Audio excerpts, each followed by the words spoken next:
Attention, en raison de scènes particulièrement choquantes, le monde du travail est interdit aux moins de 16 ans. Du moins en France. Merci de votre compréhension. Lorsque j'étais en maths spé, nous n'étions que 8 élèves dans ma classe. Aussi, il y régnait un esprit de camaraderie et d'entraide.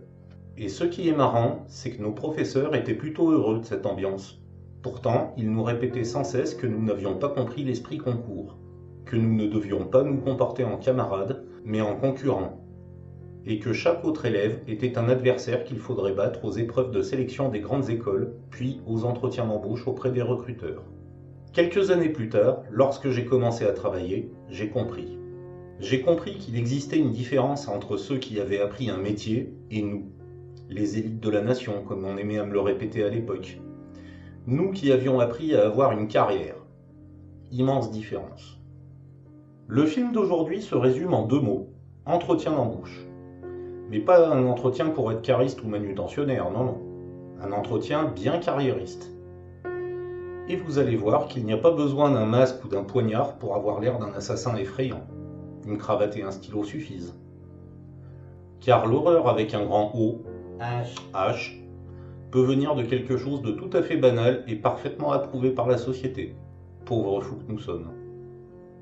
Bienvenue dans ces films cultes que vous n'avez probablement jamais vus.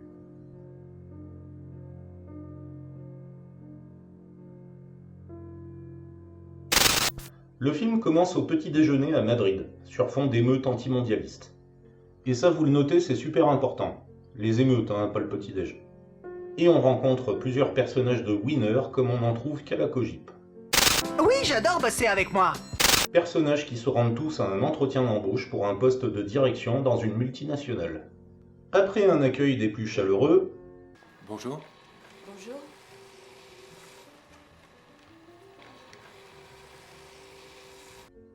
Et des méthodes douteuses... Excusez-moi, j'ai déjà rempli ce formulaire, ou un pratiquement identique. Oui. On fait un peu d'exposition du groupe. Et on apprend que les candidats doivent signer une clause de renoncement à toute poursuite qui serait liée à une certaine méthode de recrutement dite Gronholm. Soyez le bienvenu chez nous, je vous présente le directeur des ressources humaines et notre chef du personnel. On fait cependant une remarque super importante. Mais si une personne de la boîte débarquait, elle n'aurait pas de siège?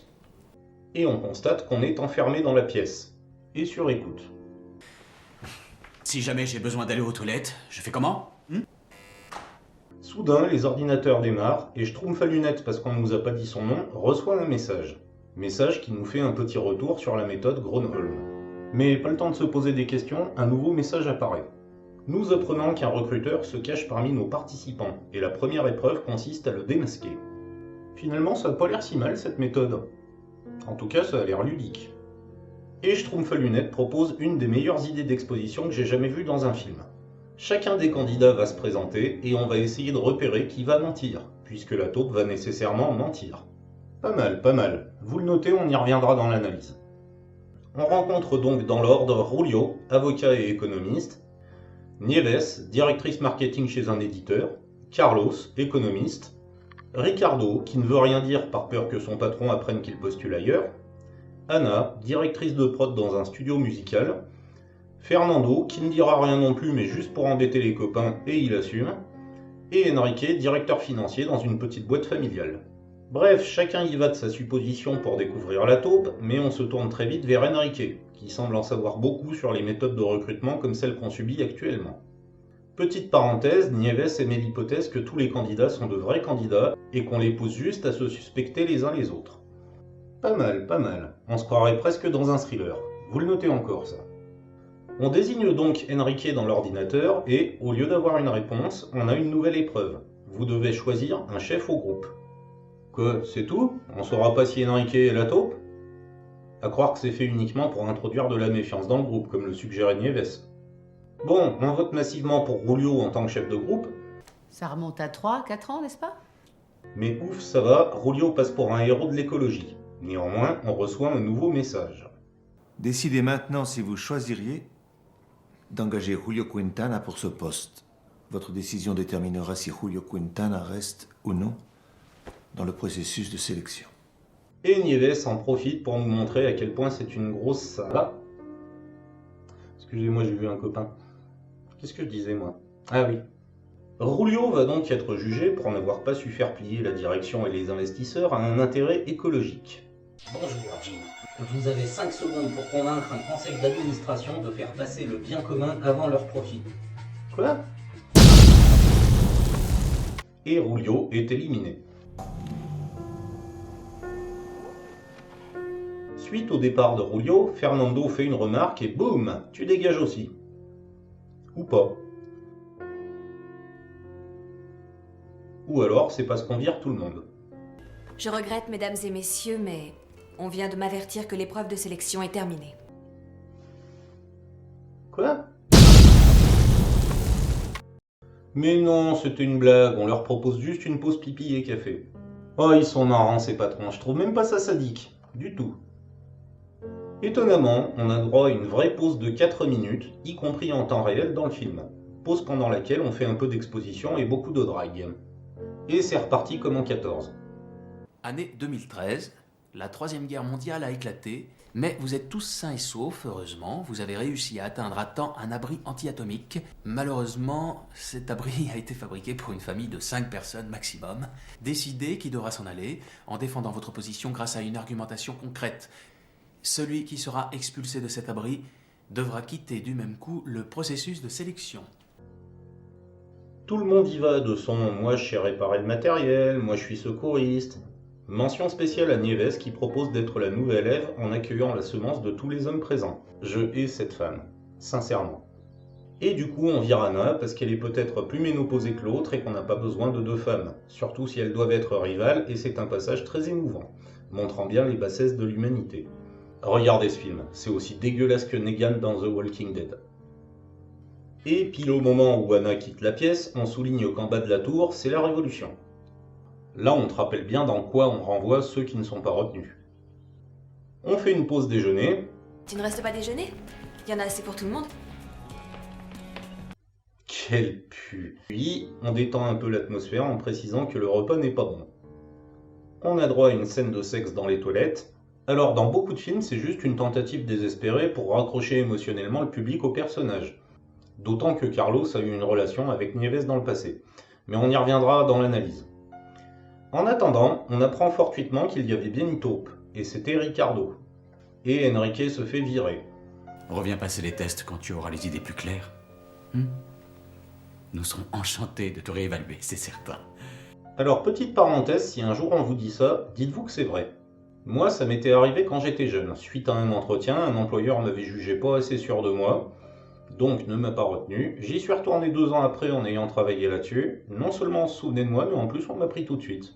Alors courage les Enrique qui regardent cette vidéo. Il s'en est bien sorti, Enrique. C'est lui qui a été le plus participatif de tous. Café? La preuve. Il en reste donc 3 candidats et on passe à un nouveau jeu de vivacité d'esprit cette fois, et en langues étrangères, parce que chacun parle dans une langue étrangère dans la VO. Les VF ça commence à me gonfler. Et je trouve ça super ludique. Oui oui. Durant le jeu, Carlos va beaucoup revenir sur ce qu'il a vu dans les toilettes. La fameuse scène de sexe. Ce qui va beaucoup agacer Fernando, qui va se fâcher tout rouge et partir de lui-même. Donc Fernando a perdu à cause du sexe, vous le notez ça. Et on a droit à une synecdoque sur son départ, ce film est une tuerie.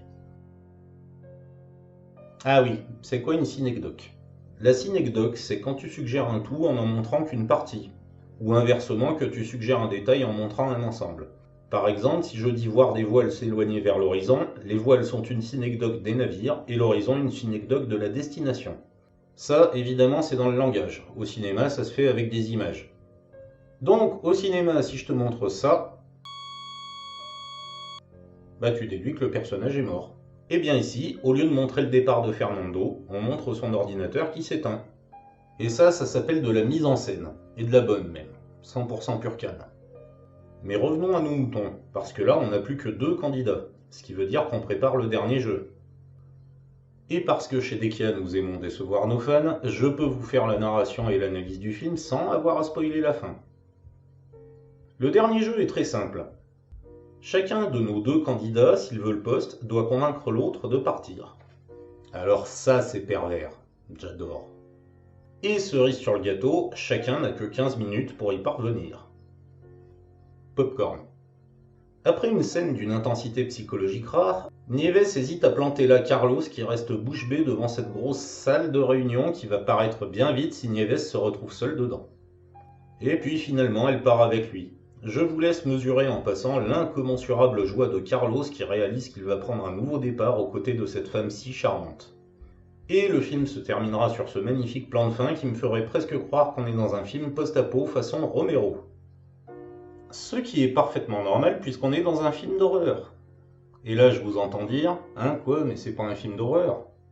Eh bien si. Le début du film présentait un monde en pleine révolte provoquée par la haine de la mondialisation et du grand capital.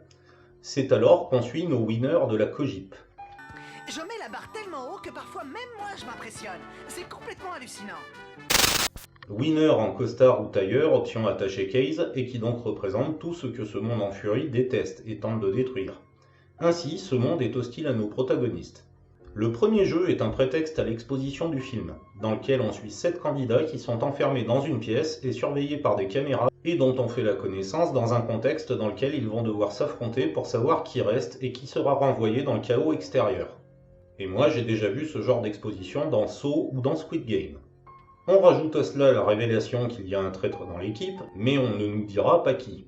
Second jeu, Rulio se fait éliminer, ciao bye bye, mais il n'est pas seulement éliminé de l'entretien, il l'est aussi du film. Et je vous rappelle que le monde extérieur est au bord de la guerre civile contre nos costards cravates qui sont bien à l'abri dans leur tour d'ivoire à la défense. Ivoire, défense, vous l'avez ? Et Rulio vient de se faire éjecter dans un monde extérieur qui risque fort de le lapider à vue, vu l'ambiance. Rulio vient donc de se faire symboliquement condamner à mort, et si c'est pas encore assez évident pour vous, attendez de voir la suite du film. On ajoute alors de la tension avec cette pause pipi-café annoncée par l'extinction de l'ordinateur de Fernando, puis de tous les autres, histoire de faire flipper les héros. Et moi je m'attends carrément à les voir se rallumer pour afficher ça. Bonjour, je veux jouer à un recrutement avec vous. On passe alors au troisième jeu qui parle de quoi ? De défendre sa place dans un bunker suite à une apocalypse. Jolie mise en abîme de la part du film. Ben oui, le film suit 6 candidats plus une taupe, donc 6 candidats, qui doivent défendre leur place dans cet abri qui les protège de la révolution extérieure. Détail qui sera encore appuyé à la fin du jeu lorsqu'Anna sera virée, puisqu'on nous montre 2 personnages commenter le tumulte dehors pendant qu'Anna prend ses affaires. Puis, on a cette fameuse scène de sexe dans les toilettes, qui, vu qu'on est dans un film d'horreur, doit théoriquement être un Death by Sex. Le Death by Sex est un code du cinéma d'horreur, et plus particulièrement des slashers. Souvent, dans ces films, 2 jeunes gens vont avoir un rapport sexuel et vont se faire tuer juste après, voire pendant. Ici, je vais partir du principe qu'on nous annonce que les 2 persos vont se faire virer. Bon, finalement, c'est Enrique qui dégage et Ricardo qui se révèle être le traître. Mais on a isolé le triangle amoureux final. Quatrième jeu, Fernando s'énerve parce que Carlos fait des pics sur la scène des toilettes et s'en va. À cause du sexe donc, éliminé par un Death by Sex, tel qu'annoncé par la structure du film. Enfin, duel final entre Nieves et Carlos, on s'attend à ce que ce soit Nieves qui perde à cause du Death by Sex, mais dans un ultime moment de tension, elle hésite à voler la victoire à Carlos. Et je ne vous spoil pas le twist final, mais on a vu dans quel décor ça se finit. C'est donc, sans conteste, un film d'horreur. Et ça, c'est un ajout du réalisateur par rapport à la pièce de théâtre. Car oui, le film est tiré d'une pièce de théâtre espagnole nommée La méthode Gronholm. Et évidemment, la mise en scène de la pièce est différente de celle employée dans le film. À ce propos, la pièce mettait en avant une symbolique que le film a mal réussi selon moi. Et elle apparaissait clairement pendant la scène du repas. On a un certain nombre de personnages autour d'une table. Au théâtre, personne ne tourne le dos au public, donc tous nos personnages sont de face. Pour économiser les changements de décor, tout le monde mange sur la table de l'entretien dans la pièce. Le repas a un goût d'amertume également, pour tout le monde sauf pour le traître. Et c'est marrant parce que tous ces détails mis bout à bout me rappellent vaguement quelque chose. Ah oui, la conférence de Yalta. Après, je comprends le choix du réalisateur. Changer la disposition des protagonistes a certes fait perdre en clarté à cette symbolique précise, mais elle a permis un gros travail de la profondeur de champ, et au passage, je trouve que ça aussi, ça fait très film d'horreur. Autre ajout du film par rapport à la pièce, la musique. On commence par le générique.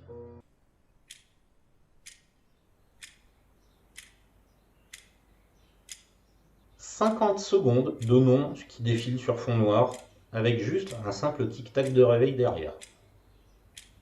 Propre, sobre, efficace. Une fois chez Dekia, on passe à de la pure musique d'ascenseur.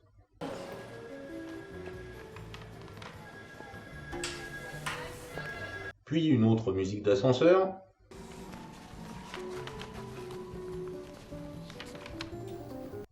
Et je vous laisse deviner pour la suite. Et ça, c'est particulièrement génial. Le réveil déjà est intradigétique, ce qui veut dire que les personnages du film l'entendent, par opposition à l'extradiégétique, quand seul le spectateur entend. Bref, une fois chez Dekia, musique d'ascenseur tout le long du film. Et ce que je trouve cool, c'est qu'elle pourrait tout à fait être diffusée par des haut-parleurs dans notre immeuble. Donc, être intradiégétique. Et c'est très immersif, croyez-moi. Pour finir, je trouve la pièce et le film très bien documentés, car des entretiens de ce genre, j'en ai passé. Pas aussi extrême, je vous rassure, mais le coup du bunker dans lequel il fallait défendre sa place, j'y ai eu droit par exemple. Par contre, des entretiens encore plus extrêmes, ça existe. Et je vous recommande vivement un reportage nommé La gueule de l'emploi, disponible sur YouTube, je vous mets un lien en description. Vous y verrez une méthode de recrutement encore plus violente et totalement assumée par l'entreprise qui l'a mise en place. La cravate, Hervé, c'est une prescription médicale? Si vous le jugez comme ça... Non, j'ai une question. Oui. Une pièce, un film, un documentaire, tous les trois à voir absolument. Ce qui clôture cet épisode. Ben oui, impossible de trouver des infos sur le film sur internet, le budget, que dalle, les résultats au box-office, que dalle, les infos sur le tournage ou la réal, que dalle. Les seules infos que j'ai trouvées, c'est dans le générique. Pas grand-chose donc. Et du coup, j'ai plus rien à vous dire. On se retrouve donc, je sais pas trop quand, vous avez sans doute remarqué que j'ai un petit peu traîné pour faire cet épisode, donc je vais pas vous mentir, je sais pas trop combien de temps prendra le prochain, mais je vais essayer de faire un petit film tranquille. Je vous dis donc à bientôt, et merci d'être déjà aussi nombreux à suivre la chaîne. Bisous.